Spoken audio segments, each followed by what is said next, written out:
Okay, सो ये CSAT 2015 का question है। A man had a wife, two sons and two daughters in his family.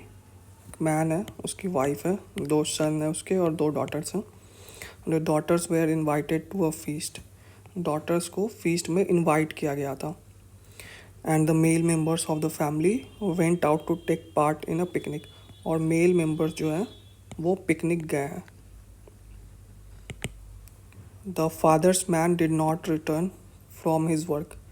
Okay, so इस question में अभी तक फर्स्ट स्टेटमेंट से लग रहा था कि बस यही 6 मेंबर्स हैं फैमिली में, बट थर्ड स्टेटमेंट में मैंस के फादर की बात की गई है। तो इस मैन का फादर भी फैमिली में, मतलब ये हमें कंप्लीट इन्फॉर्मेशन नहीं दे रहा। ये स्टेटमेंट कोई भी हो सकता है इसके अलावा हो। ये भी हो सकता है कि मैन की मदर भी हो या फिर और कोई कज़न भी मेंबर भी अवेलेबल हो। सो इस इन स्टेटमेंट से एग्जैक्टली कितने नंबर फैमिली मेम्बर्स हैं वो पता नहीं चल रहा। अब देखते हैं which of the following is true. Only the man's wife was left at home. एक तो अनसर्टेन है कि कितने मेंबर्स हैं, तो उसकी वजह से सिर्फ ये कहना कि सिर्फ मैन की वाइफ बची है, ये थोड़ा एक्सट्रीम होगा, गलत होगा।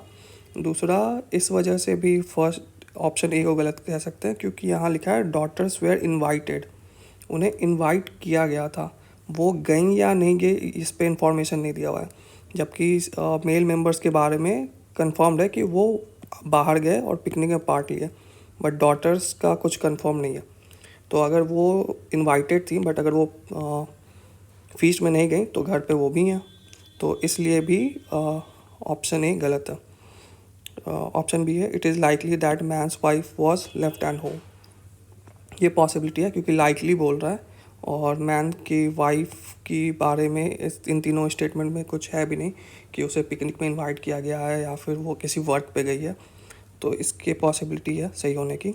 None was left at home, again ये एक्सट्रीम स्टेटमेंट है, क्योंकि सेम जो फर्स्ट वाले स्टेटमेंट के साथ रीज़न था कि डॉटर्स का हमें पता नहीं कि वो गई या नहीं गई है, और भी फैमिली मेम्बर्स हैं या नहीं है। ऑप्शन डी है, more than one person was left at home.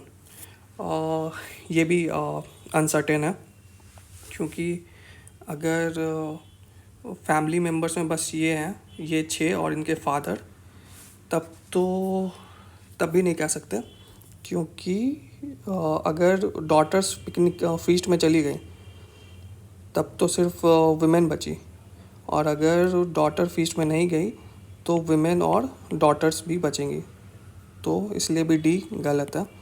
तो सिर्फ बी ही को हम लोग कन्फर्मली बोल सकते हैं कि कन्फर्म होकर बोल सकते हैं कि वो सही है। तो इसका आंसर बी होना चाहिए।